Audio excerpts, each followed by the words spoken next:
Tonight I'm as low as any man can go. I'm down and I can't fall much farther. But once upon a time you turned the water into wine. So on my knees I'm turning to you, Father. Would you help me turn the wine back into water? Help me turn the wine back into water.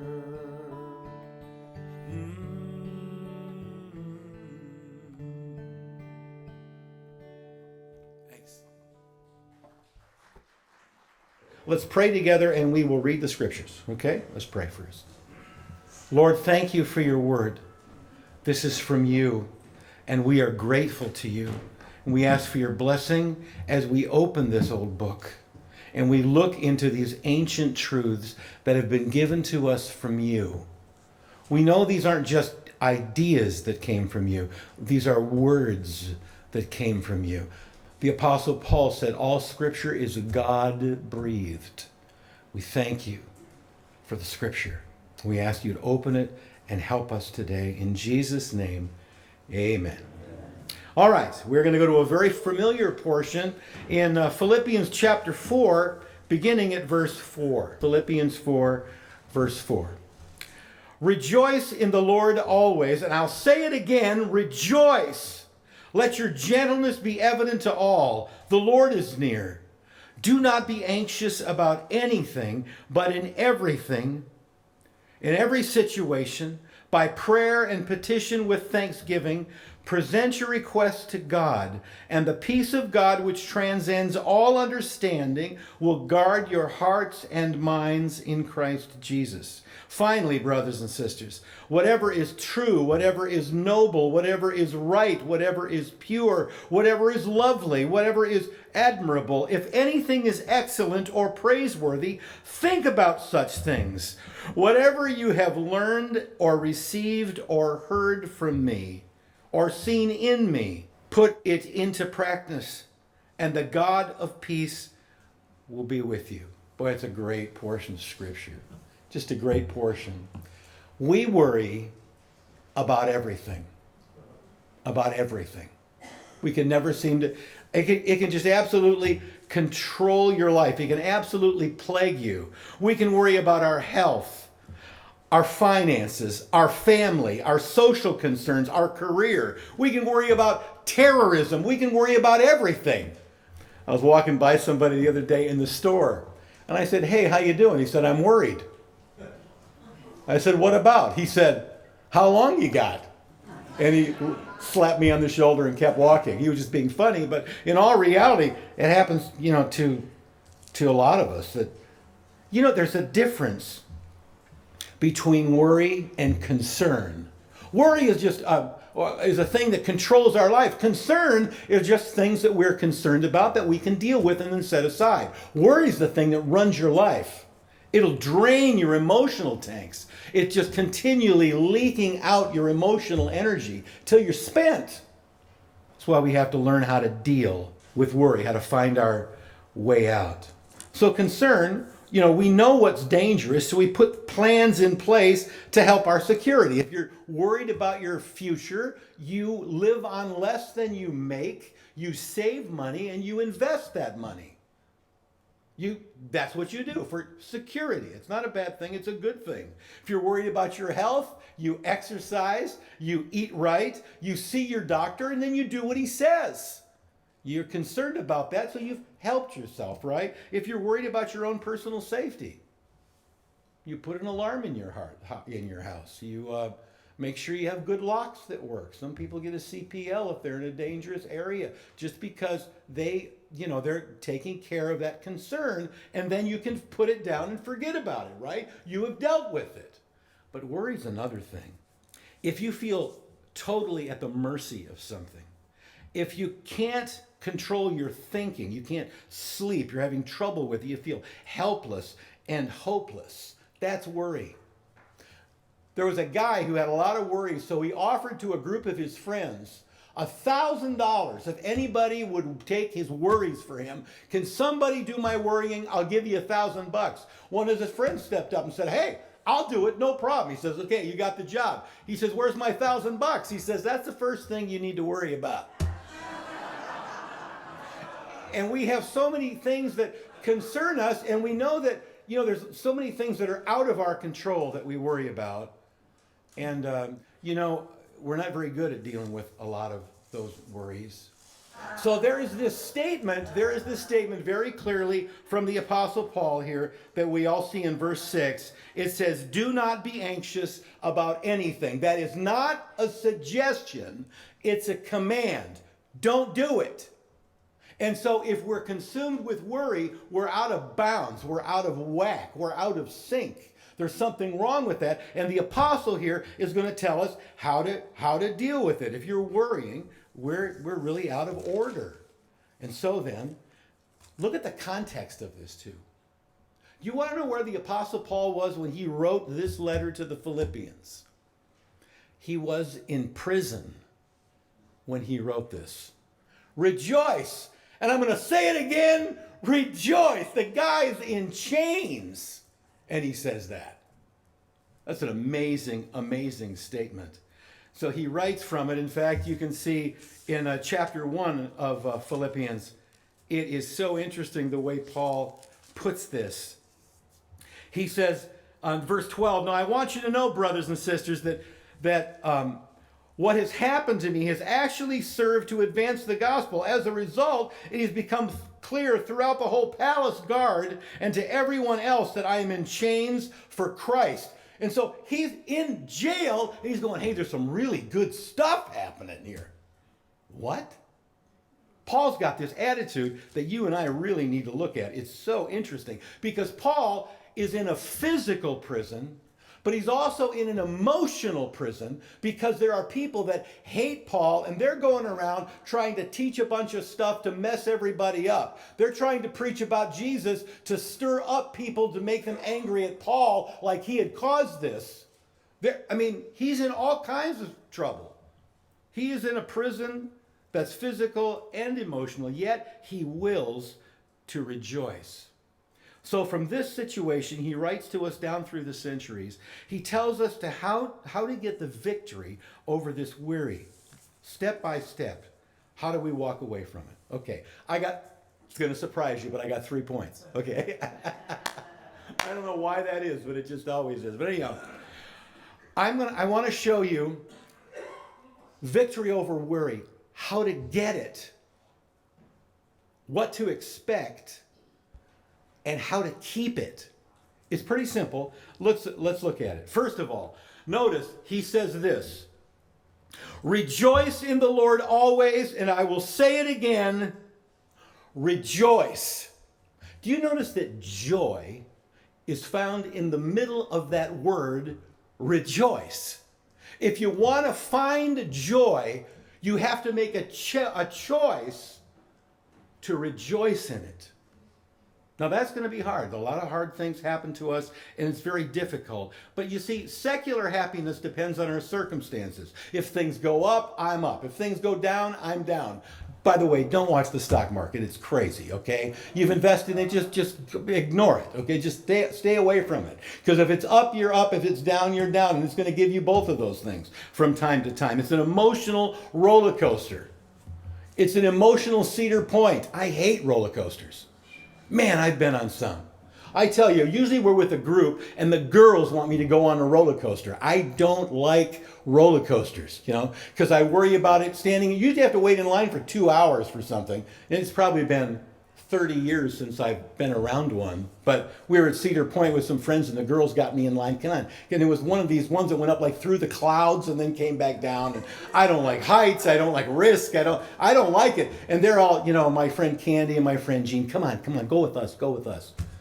Well, they're girls and they're going. I can't say no, So I get in line and for 2 hours, I'm looking at that thing going, we're going to die. This is awful. I don't want to do this, I'm thinking, is the insurance paid up? I'm thinking of all this stuff. So We waited in line 2 hours. And we get up to the gate to step in, and the clouds come over, and there's thunder. There's thunder in the distance. They got to shut it down.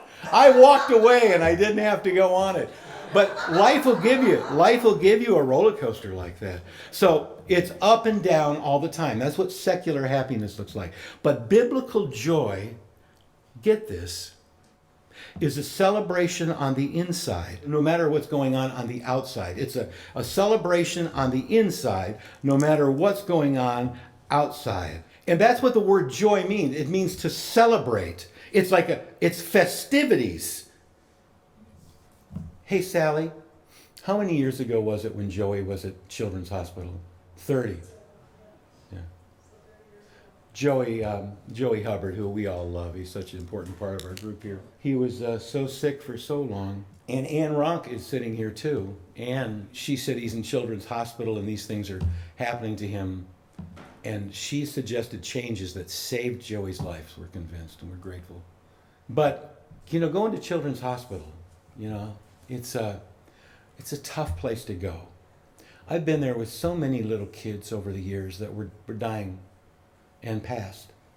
And to sit with them and play with their trucks or with their dollies and talk to them about Jesus, It's really been something. I've noticed something about Children's Hospital, though. In the midst of that hospital, they create playgrounds.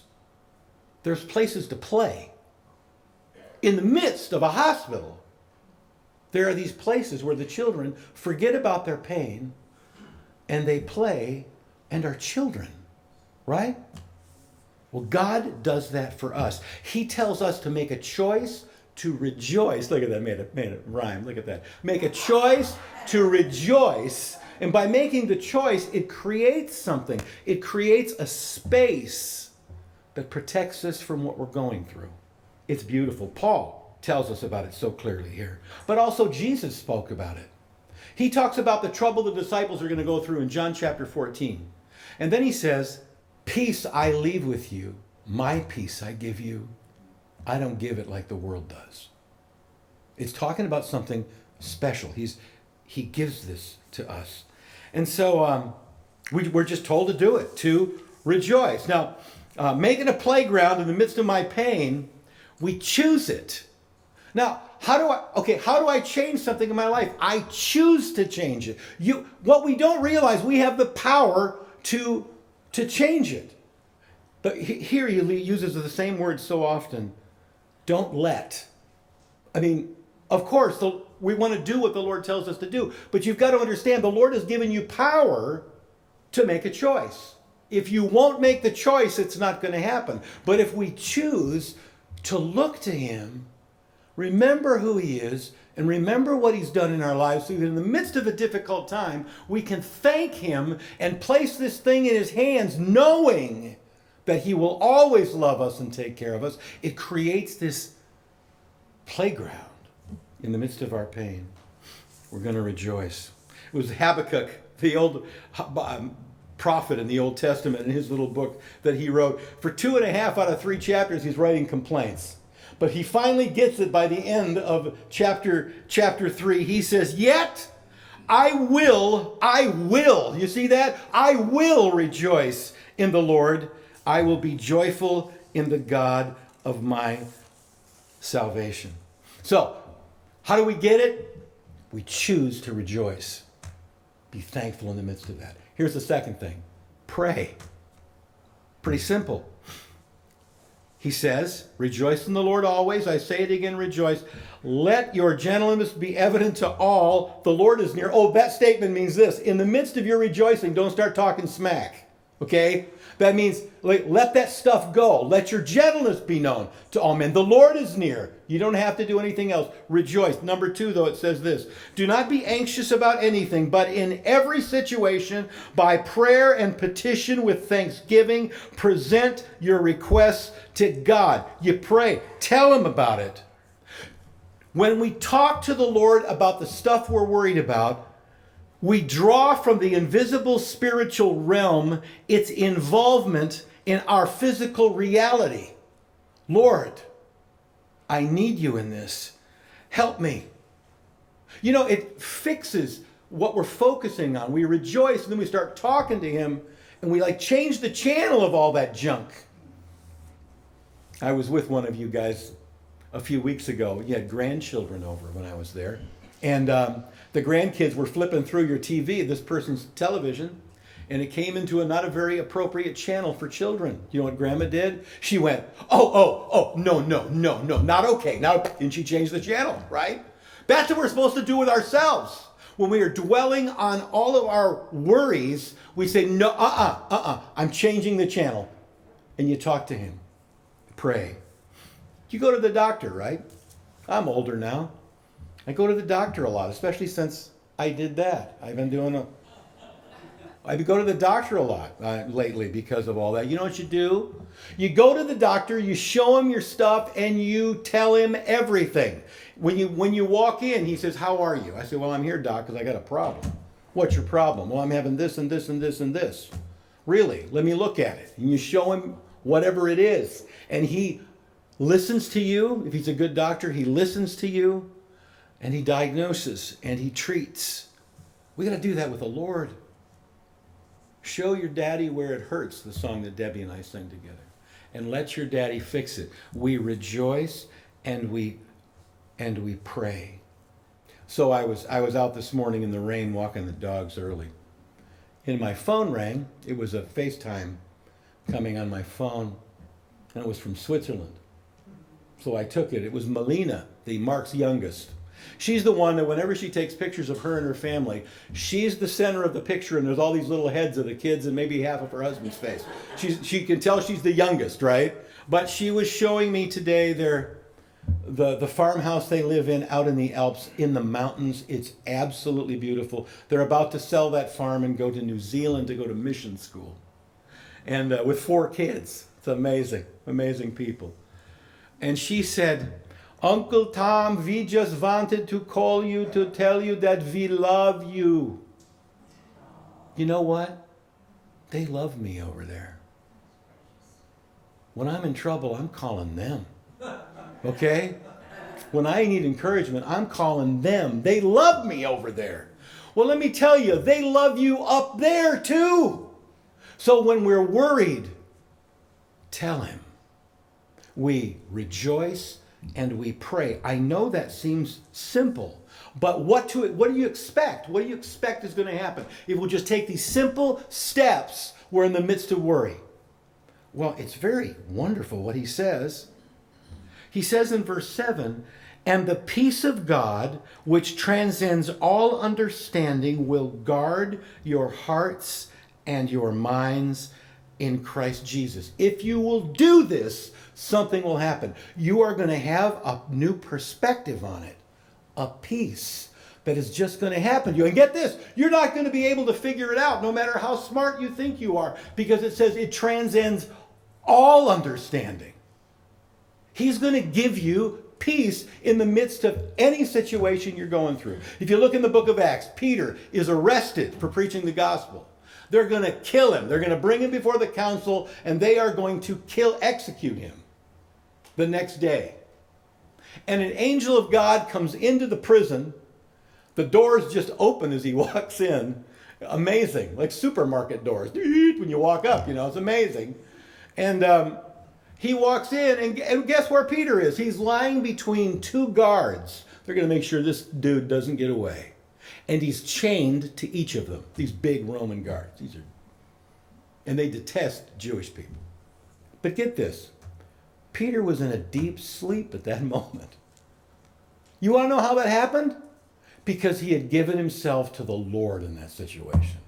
If I live, I live. I die, I die. It's 12:30. I'm going to sleep. Okay, that's all there is to it. And he went to sleep. He was sleeping in that jail cell. That's amazing to me.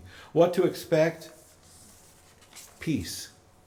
How is that? Well, it's very good. It's very good the way he puts it.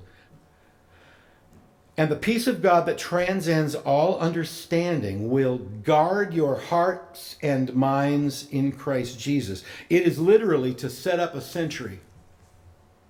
Someone is going to be guarding you Tony Evans, who I just love, the Urban Alternative down in Texas. I love Tony. First time I ever heard Tony was at the Moody's Pastors Conference, Moody Bible Institute in Chicago. And Tony gets up to preach.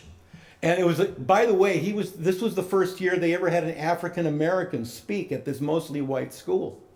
And they brought Tony in, and he got up and said, brother, very, very dignified, brothers, I want to thank you all for having me in.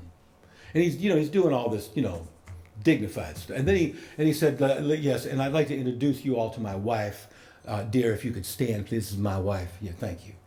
And from then on, he couldn't stand it anymore. He said, boys, where I come from, we call that a fox. He says, okay. And it just went, I just love that guy. I just love him. But what Tony says about this portion of Scripture, that the peace of God guards you, there's someone there actually guarding you. He says, first of all, God sends his peace, and then God sends his posse. I love that. He sends his posse to guard you, your hearts and minds. That's what to expect. How do we get it? We rejoice and we pray. We unload this on him. We give it to him. What do you expect? The peace of God that guards us. But here's this. How do I keep it? Look at verse 8. Finally, brothers and sisters, whatever is true, whatever is noble, whatever is right, whatever is pure, whatever is lovely, whatever is admirable, if anything is excellent or praiseworthy, think on such things. If you're going to keep it, you got to dwell on the right stuff. Your programming will determine your continued peace. Debbie's on a treadmill every day. I'll come in from somewhere and I'll hear it upstairs. Running upstairs. She burns those things up. She burns them up. And she hates it. Oh, I got to go get on that thing again, she'll say. Okay? But she goes and does it. Do you know how she gets through it? She takes her iPad Pro and puts it on the handlebars, and she puts on some cooking show of some sweet person that she loves. And watching that person doing that creative act of whatever it is, that gets her past this difficult time. We got to choose to dwell on those things that are good and right and healthy and praiseworthy. We got to keep the programming coming or we're going to have a problem. We have to dwell on it. And here's the other thing. Not only do we have to keep dwelling on what's right, we have to practice the good. Get this. Whatever you have learned, this is verse 9, or received or heard from me or seen in me, put it into practice. It's we gotta do it. That's why church is so important. Whatever you've seen in me, put it into practice. We need people like that in our lives, examples that show us how to live. It's so important. Put it into practice. My buddy Jeremy, he's a YouTuber out of Virginia, and I just love him. We've become, I've never met him face to face. We talk on the internet quite a bit, back and forth about things. And he was saying that he was trying to find one of his old programs, and so he Googled himself, trying to find that YouTube. And he found these threads of people trashing him. That idiot doesn't know what he's talking about. Come on, Butterball. He's a little bit heavy. Come on, Butterball. There's all the, people. They'll trash you all the time, right? You got to determine who you're going to listen to and who you're going to watch. And he just said, I said, what'd you do? He said, I just went, delete. And he went back to other stuff and saw where, people were talking nicely to him and all that. We've got to practice this. We've got to keep going with it. It's so simple. But when we get in trouble with worry, if we will rejoice, if we will pray, we'll then receive God's peace. And then as we do these simple things of thinking about the good things, disciplining our minds to think, and then following those who have given us a good example, something happens. He had said, and the peace of God that transcends all understanding will keep your hearts and minds. You put this into practice and it goes farther than that. He went from saying the peace of God to then saying, in the last part of verse 9, put it into practice and the God of peace will be with you. Not the peace of God, even though that will be there, but he himself. A buddy of mine was on an airplane. He said the scariest trip he was ever on. People are bouncing around. The people that weren't buckled in, some people bounced off the ceiling of this plane. They were in the worst turbulence he'd ever been in. It was just scary stuff. Scary stuff. And he said everybody was freaking out and they were all imagining, are we going to die? Are we going to die? I've never been in anything like this. Is this going to go down? Are they in control? What's going on? And all of a sudden the voice came on the PA. Hello, this is your captain. You've noticed we're kind of bouncing around up here. Hey, this isn't a real big problem. We've got some smoother air about 10 minutes away, so hang on. We'll be there in a few minutes. And his word comforted my friend. But then something happened. It was still bouncing around. And he said, the captain, this homeboy comes out of the cockpit and starts talking to the passengers. He said, we're still bouncing around. He's hanging on. He's like bumping people, high-fiving people. You got any questions? He's talking, and he's wondering, who's flying the plane here, you know? But the captain came out to comfort those people. It wasn't just his word that gave them comfort. He then himself came out and was with them. Do you see that? God is going to do that for you in your life. So in all of it, pray, rejoice. God bless you all. Let's stand together to pray. Come on. Father, thank you for your word. We've looked at this verse so many times over all these years. We ask you, Lord, to bless us all as we again this week make a move to put this into practice. Help us, Lord. Father, comfort our fears. Help us to look to you in the midst of all of this. In Jesus' name, amen. Thank you for listening. If you would like to support Community Bible Church, we would appreciate your prayers and gifts. We can be reached at Community Bible Church, 1888 Crescent Lake Road, Waterford, Michigan, 48327, or at our website, www.cbcmi.com. We'd appreciate your gifts. We know that many can't give right now. So if you would, you'd be a great blessing to your brothers and sisters. God bless you. Have a great day.